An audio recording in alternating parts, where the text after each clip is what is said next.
Vakadu RTC depot వద్ద రెండవ రోజు సమస్యల పరిష్కారంపై కార్మికుల ధర్నా. వాకాడు ఆర్టీసీ బస్ డిపోలో కార్మికుల సమస్యల పరిష్కారం కొరకు national Mazdoor union regional committee పిలుపు మేరకు శనివారం రెండవ రోజు కార్మికులు ధర్నా నిర్వహించారు. ఈ సందర్భంగా ఎన్ఎంయు డిపో అధ్యక్షులు ప్రశాంత్ మాట్లాడుతూ డిపోలో సమస్యలపై వాకాడు డిపో మేనేజర్ మొండి వైఖరి ప్రదర్శిస్తున్నారన్నారు. ఆర్టీసీ అధికారులు డిపో సమస్యలపై కార్మికులను చర్చలకు ఇచ్చినప్పటికీ సానుకూలంగా జరిగినందున డిపో వద్ద 3 రోజుల పాటు నిరసన తెలియజేయడం జరిగిందన్నారు. దీనికి కూడా డిపో మేనేజర్ స్పందించకపోవడం వల్ల శుక్రవారం శనివారం ధర్నా చేయాలని నిర్ణయించడం జరిగిందన్నారు. ఇందులో భాగంగా ధర్నా నిర్వహించడం జరిగిందన్నారు.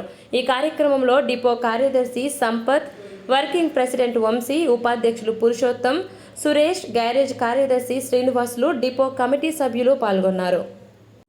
National Mazdoor unity association Wakad depot.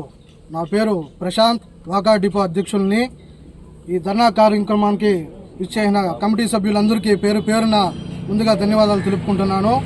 ఈ ధర్నా కార్యక్రమం చేపట్టడానికి ముఖ్య ఉద్దేశం డిపో మేనేజర్ గారు, వాకాడ్ డిపో మేనేజర్ గారు మొండి వైఖరి పైన. మీకు అందరికీ తెలిసిన విషయమే, గత నెల 29వ తేదీ మెమరాండం ఇచ్చాం.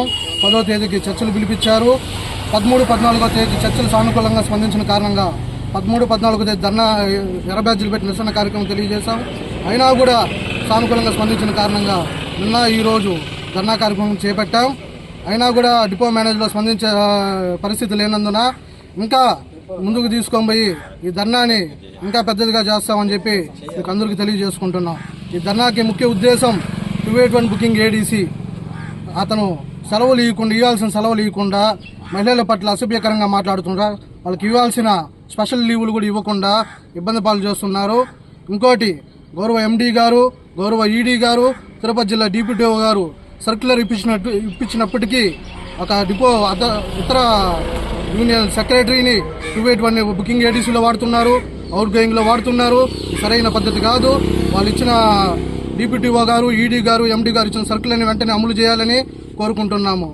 ఇంకో విధంగా ఆబ్సెంట్ల విషయంలో అయితే మరీ దారుణంగా ప్రవర్తిస్తున్నారు. 281 బుకింగ్ ఏడీసీ మొత్తం డిపో ఆయన చేతిలో ఉన్నట్టు ఆయన ఇష్టారాజ్యంగా వ్యవహరిస్తున్నారు.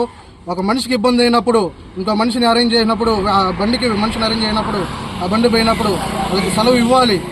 మనకి హక్కు. 2 రోజులు డ్యూటీ చేయించుకొని దారిలో ఇబ్బంది అయినా, కిలోమీటర్లు క్యాన్సిల్ అయినా ఒకే రోజు మస్ట్ ఇచ్చి ఒకరోజు ఆబ్సెంట్ సెలవు ఇస్తున్నారు. అది సరికాదు. దాని పద్ధతి కూడా మార్చుకోవాలని చెప్పి అందరికీ తెలియజేసుకుంటున్నాను.